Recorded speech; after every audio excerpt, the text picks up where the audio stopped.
There we go. I can't remember where I was at, but power loss caused that one. So this is going to be part three, and I can't even remember where I left off from. I'm pretty sure I've been going into one about something. And it's not up to a woman to just decide not to be scared, because you can't do that, because that... No, but it is up to a woman and any person to have some form of personal responsibility. Now, I get that you might find it oppressive that some guys may say, perhaps even in relationships, and guys have said it, and they've said it for a couple of good reasons.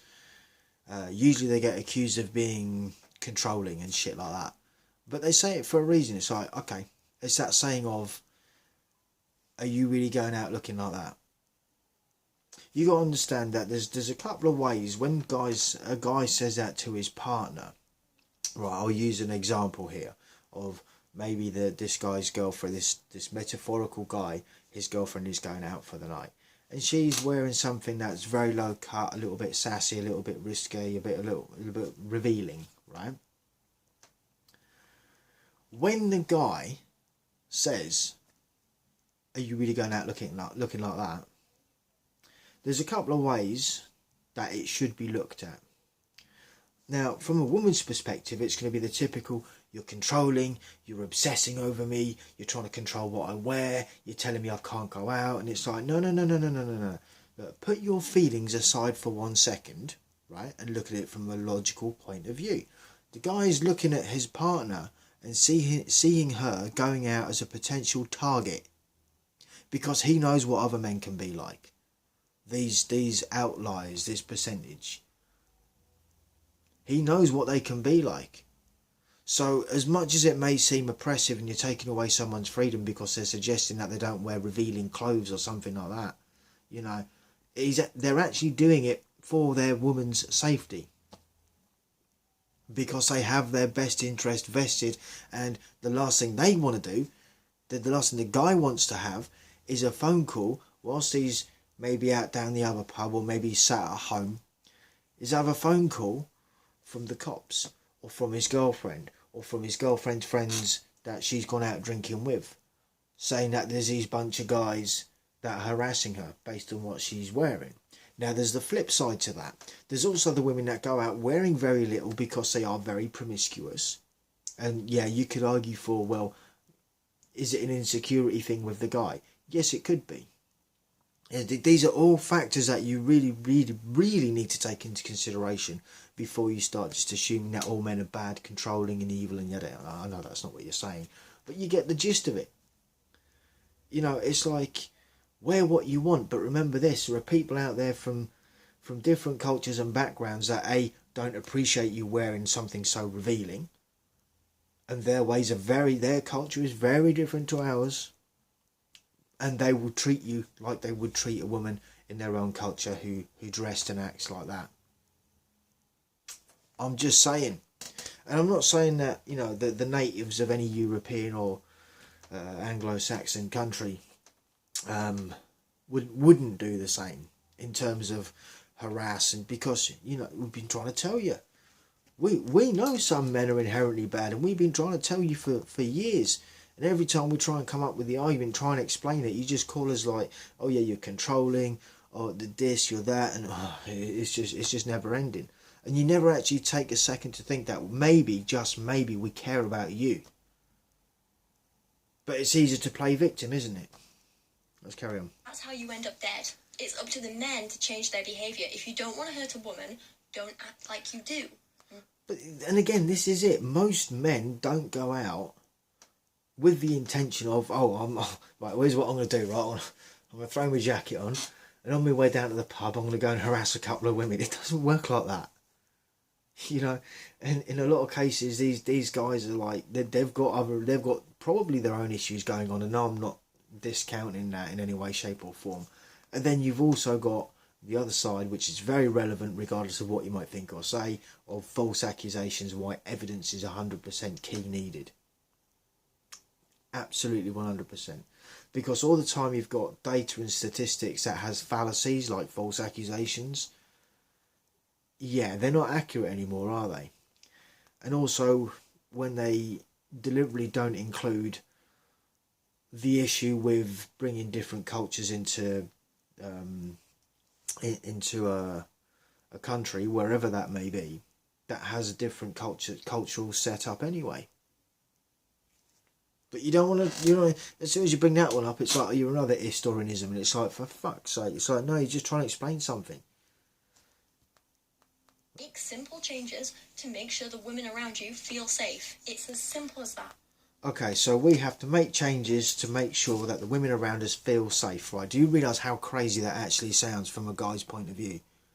You do realise that feelings are fleeting vessels of emotion, as it were. Right?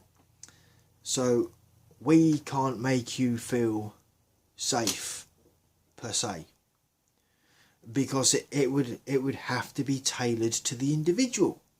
Some women are far more neurotic than others, and these women that are high in neuroticism, their feelings and emotions are going to be all over the place. And I'll tell you right now, for free, for nothing, as the saying goes. It's like, you ain't never going to be able to change everything for that woman to keep them happy, because that goalpost will carry on changing for two reasons. One, they know that they have control over a bunch of guys, right, that are going to try and do their best to make the woman's world such a safe place to live in and such a nice place to live in. At their own cost, I might add. So they know that they've got control. And then secondly, it's because they know they can get away with it, so fuck it, why not? I mean, using that example of, I might phone up all my employers, like previous employers, and be like, right, you used to pay me this much, right, well, I think you should pay me because I'm used to living that lifestyle now. It feels like you don't care about the time that I worked there for you, Yeah, they'd tell me to do a running jump, man, But no, yeah, we've got to change everything to suit women. No. I'm going to say this again, I'm going to say over and over. No one is saying all men hurt women, but we are saying any man that we meet could be dangerous, and we don't know which ones they are. When we're alone anywhere and we're approached by a stranger, that can be terrifying, but even more so when it's a man, because... So in the 4 years that you lived in London prior to moving to Leeds, how many times did you have all these bad things happen to you? You didn't, did you? You didn't. I mean, you might have had a few occasions where someone that you might not have been that attracted to might not have left you alone, because some guys don't know how to conduct themselves, because, I don't know, I'm assuming that their dad wasn't about at the time, probably brought up by his mum, so social awkwardness is probably a thing as well.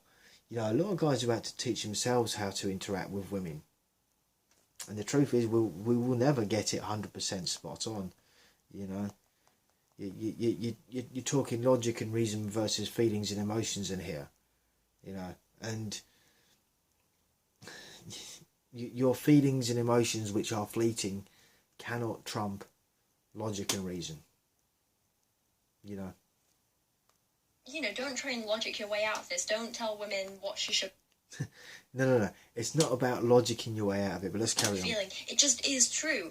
Men approaching women on their own, especially at night, is terrifying. Men are statistically more likely to hurt us. Men are physically more capable of hurting us. 97% of women have had bad experiences with men harassing or assaulting them. Why wouldn't we be scared of a man? You do realise that in saying that as soon as you step out your door, you got someone on your case harassing you, right? As soon as you step out of the door, what? You've got a guy trying to touch you and all of this. Like, no, you ain't. No, you ain't. And I'm pretty sure that once you opened your mouth for this sort of stuff and they started listening and actually listening, they'd be like, whoa, hell no. This one could send me to a whole world of pain for something that I never did.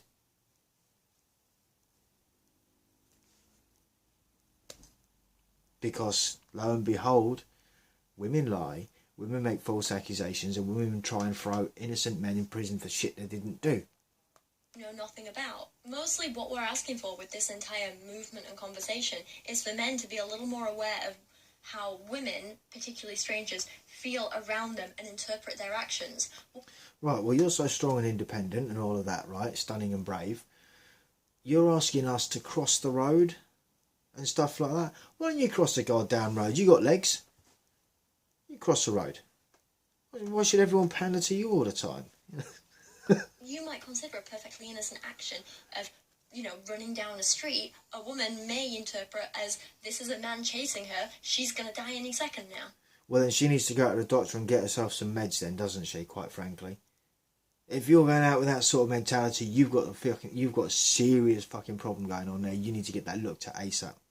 And what we're saying is, please just be a little more considerate of how your actions are perceived and just be more aware not to scare women. If you're a man who isn't actually looking to hurt or scare or harass a woman, then being asked to make minor changes to your behaviour shouldn't bother you at all.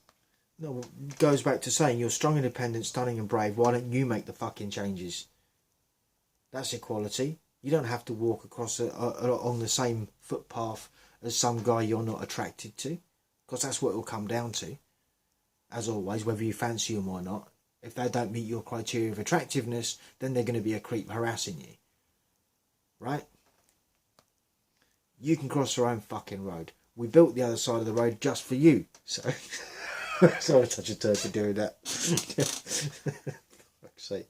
You got to have kind of a sense of humour. Mostly what people are asking for is for men to educate themselves, to not catcall women, to not approach or try and strike up a conversation with... And again, it's all boils down to whether the woman is attracted to the man. That is literally fucking it. That is literally fucking it. When it's someone they fancy, it's fine, not a problem. If they don't fancy them, harass her. You're this, you're that, you're the other. Random women that they see on the street, especially if that woman is alone, and especially if it's at night. To give women walking alone, especially... And again, the other thing, what if an unattractive guy was to walk up to a woman that he considered to be in a vulnerable situation in a bit of a sketchy area, right, which he may know is a sketchy area, but he approaches this woman with the best intentions of her safety at hand, but she decides that this guy is harassing him. Because, women like that push all types of guys away from them. But you don't want to look at that side of it, do you? No, it's just men harass women, and 97% of women have been on the receiving end of this, and it's only a thing when you don't fancy them. Just saying. Your space, which means keeping your distance. Don't directly follow them. Change your route slightly if possible. Cross to the other side of the street away from them, and please don't sit there. Yeah. We should just pander to all this. Get fucked. You got another side of the road. You cross the fucking road. They're pissing me off now. Fucking really. All these institutions, even a government institution that pays to push your fucking narrative, even that, you know what, the videos that I did back in 2016 and 2017, I want to have to wrap this one up in a second, so I'm running out of memory mostly on the memory card, but it's like the amount of shelters available for women that have been in bad domestic situations. Right, I think there's about 2,000 of them in the UK, specifically for women. How many are there for men? I'll wait. I'll wait until you find one. How's that? I'll wait until you find one. Now, soup kitchens is a different kind of thing. Don't even think about bringing that to the argument. Don't bring that argument to the table, because that's a different thing. That caters for men and women alike, right? I'm talking about situations where guys have been on the receiving end of the AHs of the world. There's nothing. And when a guy did try and set one up in America, he got no funding from the government. In fact, he got ostracised by the girl power advocate movement. But here we are, yet again, being told that we need to cross the road, we need to do this, do that, do that. All these pandering things. It's like, what the fuck have you ever done for us other than call us names and tell us we're bad? and you still want more, right? And you still want more. So come on. But it digresses back to what she said, and I think it was only about like 2.5 minutes into the video or something, or maybe 3 or 4, but where she says, I don't care about your feelings, so why should we care about yours? If you don't care about ours, this has to be a two-way street. Otherwise, that conversation is finished. You know, the cards are back off the table, the lights are off, and we've gone. We don't care. You know, and a lot of guys have because of this. You know, and then you come up with all your, not you personally in this instance, but oh yeah, their self-empowerment, how they, all these guys that they get with, and all this, that and the other. And then as soon as they start getting to that age of like, well, things ain't quite working out, you know, they could literally pick the guy that, you know, that they liked the least and just fuck him over, because why not? And you don't see a problem with that. You just blame all men, you know. Anyway, look, I'm going to wrap this one up for now. I'll have to review the last couple of videos and see about uploading and everything else. So, right, well, this is it's taken 2 videos and I'm only 11 minutes in. This is she's gonna love me, isn't she? I'm gonna be so her favourite. Oh, I'm not actually that much of a dick, but I'm just trying to bring points to the table. It's like, no, you want to debacle with this, you want to debate with this, that's fine, that's not a problem. But you really have to see things from the other perspective. It can't just be one-sided all the time. That is what we define